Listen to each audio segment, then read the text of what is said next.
అరటి పండంటే మనందరికీ ఇష్టమే. తక్కువ ధరలో లభించే అరటిని తీసుకోవడం వల్ల మనకు చాలా రకాల పోషకాలు లభిస్తాయి. పండ్లలో ఏ పండు ఇవ్వని శక్తిని అరటి మనకు అందిస్తుంది. చిన్న పెద్ద అందరూ ఇష్టంగా తినే అరటి పండును ఇవాళ కొంతమంది స్వార్థపరులు విషంగా మారుస్తున్నారు. పక్వానికి రాకుండానే పచ్చిగా ఉండగానే కృత్రిమంగా కార్బైడ్తో మక్కపెడుతున్నారు.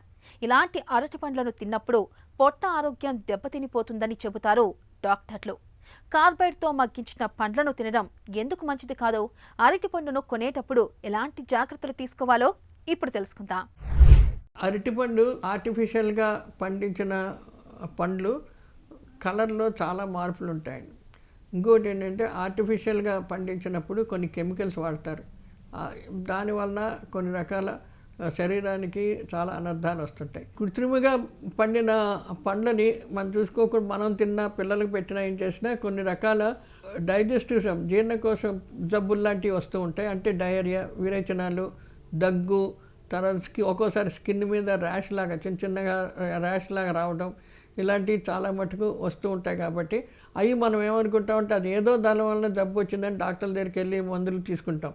కానీ ఇక్కడ ఇలాంటి పైన వేసిన కెమికల్స్ వలన మనకి ఎలర్జీస్ లాగా వస్తున్నాయన్న సంగతి మనం గుర్తుపట్టుకోం. కాబట్టి జాగ్రత్తగా అరటిపళ్ళు కొనేటప్పుడు మటుకు ఆలోచించి చూసుకొని అటువంటి పండ్లు కొనకుండా న్యాచురల్గా పండే పండ్లు తీసుకోవడం మంచిది. బ్రౌన్ చుక్కలు ఉండాలి దీని మీద. కెమికల్స్ యాడ్ చేసిన పండ్ల మీద ఆకుపచ్చగా ఫ్రెష్గానే ఉంటాయి, అందులో బ్రౌన్ చుక్క అంటూ రాదు. అదే రకంగా పైన తొడుము ఏమో నలుపు రంగుగా ఉంటుంది, న్యాచురల్గా పండింది. ఆర్టిఫిషియల్గా పండింది చెట్టు మించి ఎలా కోస్తే ఏ రంగు ఉందో అదే రంగులో ఉంటుంది. అందుకని ఇది మళ్ళీ చెప్తున్నాను, ఈ రెండు మటుకు జాగ్రత్తగా ఆలోచించి పండు కొనేటప్పుడు ఆలోచించి కొనడం చాలా మంచిది.